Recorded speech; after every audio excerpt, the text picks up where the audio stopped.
안녕하세요. 자비원 벼락 대신 도행화입니다. 그간 편안하셨는지요? 요즘에 참 시절만큼 많이 힘들고 어려운 사람들이 참 너무 많죠. 그 중에 나도 하나 포함이 되고요. 이제 막상 또 무슨 이야기를 꺼내야 할까 생각을 하다가 요 근래 와서 생긴 이야기인데요. 한 50대쯤 된 남자분이 점사를 보러 왔어요. 보러 와가지고 이제 직장 문제죠. 나이가 50대 중반이 되면 이제 회사에서 이제 한 30년 근무를 하다 보니까 장기 건속이잖아요. 그죠? 하다 보니까는 이제 그 뭐라 그러죠? 이렇게 빨리 내보내는 거.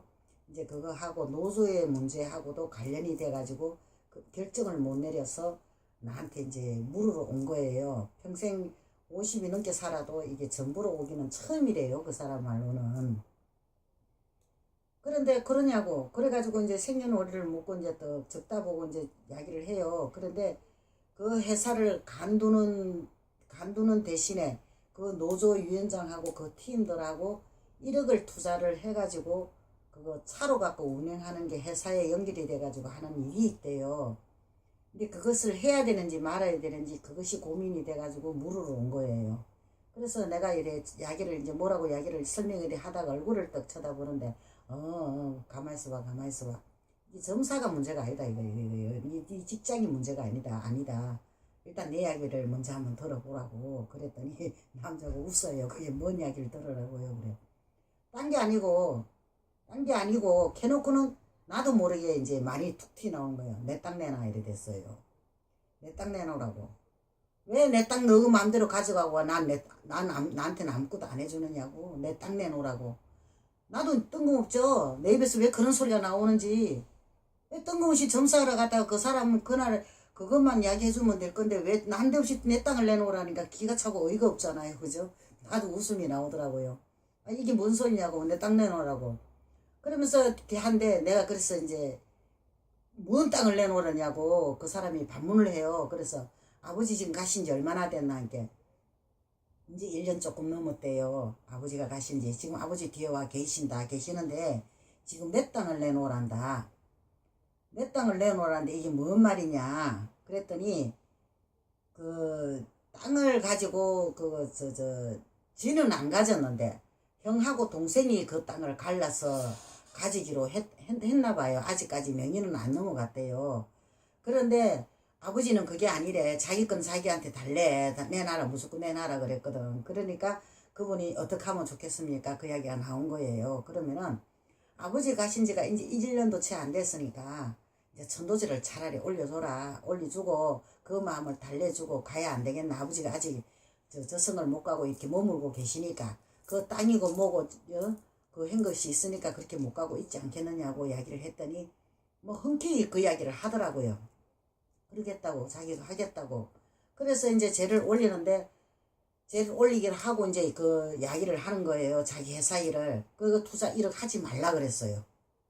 아버지가 들었어서 하는 이야기예요. 그거는 하지 마라. 그거는 절대 하지 마라. 하지 말고 그냥 간두고 나오면 다시 들어갈 일이 생긴다. 그러니까 거기에 대한 투자는 하지 마라.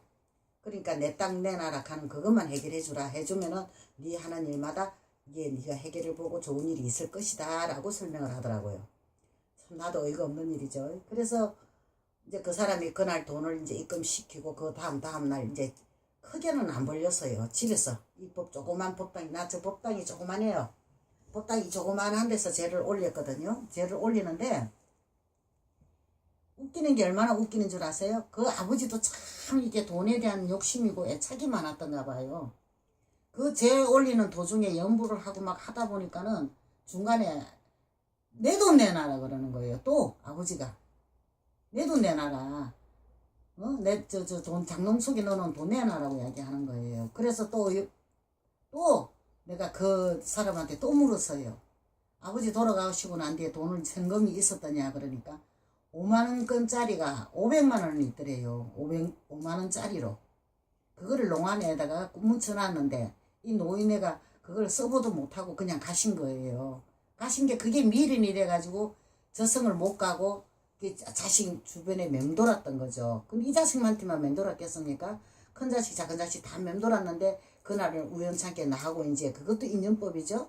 나하고 인연이 돼서 여기서 만나서 그걸 하게 된 거예요. 그런데 그래가 그날 그 돈 그거는 형이 다 가져갔다고, 형이 다 가져가고 지는 그게 없다 그러면서 따로 지가 이제 저성가는 그거 하시라고, 여비하시라고 돈을 내놓고 이렇게 죄를 올렸어요. 올렸는데 올리고 나서 그 사람이 이제 한참 좀 지났죠. 조금 한두 달이 지나고 난 뒤에 회사에 그 같이 1억을 투자했던 사람들이 다 손해가 난 거예요. 한두 달도 안 갖고, 한 달도 안 돼가지고 1억을 투자한 사람들은 다 나자가 빠진 거예요.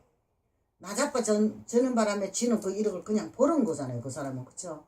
버렸죠. 또 좀 있으니까는 회사에서 다시 연락이 오는 거예요. 위에서. 위에 사람들이 그 사람들을 같이 올려서 그런 거 안 할 것 같으면 왜 그만두고 나가느냐 이거지. 그때 말했으면은 퇴사를 안 시켰을 거다는 이야기를 하는 거예요. 노조하고 섞여 있어서 그런 일이 벌어졌는데 노조가 아니었으면은 퇴사할 이유가 없었다는 거죠. 그래서 내가 그랬어요. 좀 있으면 또 연락 올 것이라고. 그랬더니 지금은 그 사람이 지금 직장에 다시 들어갔습니다. 거기를 들어갔는데 얼마 전에 며칠 전에 왔는데요. 월급이요 3분의 1로 줄었대요. 그 사람이 월급이 엄청 셌었던가 봐요. 한 30년 근무를 하다 보니까 3분의 1은 줄었고 사무직을 맡겼는데 자기는 활동성 있는 일을 했는데 사무직을 맡았는데 젊은 사람 따라 붙으려는 게 힘이 들어 죽겠다 그러면서 여기서 울면서 이야기를 하더라고요. 그런 일도 있습니다. 이게 점사라는 게 그 사람의 앞일도 그렇지만 그 사람이 현재 일어난 일도 이게 영가들하고 전혀 무관하지가 않다는 거죠. 그 죽은 영가들이 무조건 손해만 끼치는 건 절대 아니거든요. 도와주려고 한 거예요. 자기가 그 죄를 몇 배 들어가지고 죄를 올린 만큼 아버지가 그만큼 보답을 또 해주고 간 거죠. 그러니까 이 세상에는 그냥이라는 거 없는 겁니다. 서로가 주고받는 거죠. 그러니까는 자식은 자식대로 아버지가 원하는 대로 해줘서 마음이 풀어져서 기분이 좋을 것이고 아버지는 아버지대로 당신이 원하는 대로 땅이고 집이 돈이고 돈 까무치 났던 것까지 다 가져가서 좋은 거고 또 일이 다 해결이 다 잘 되고 하니까 참 이럴 때 보면은 내가 무당된 게 너무 보람이 있고 참 너무 좋아요. 그러니까 어디 가서 점사를 보고 점사를 사람을 봐주고 어떻게 하더라도 그 사람이 잘 돼 간다면은 뭔 이유가 없잖아요. 그죠?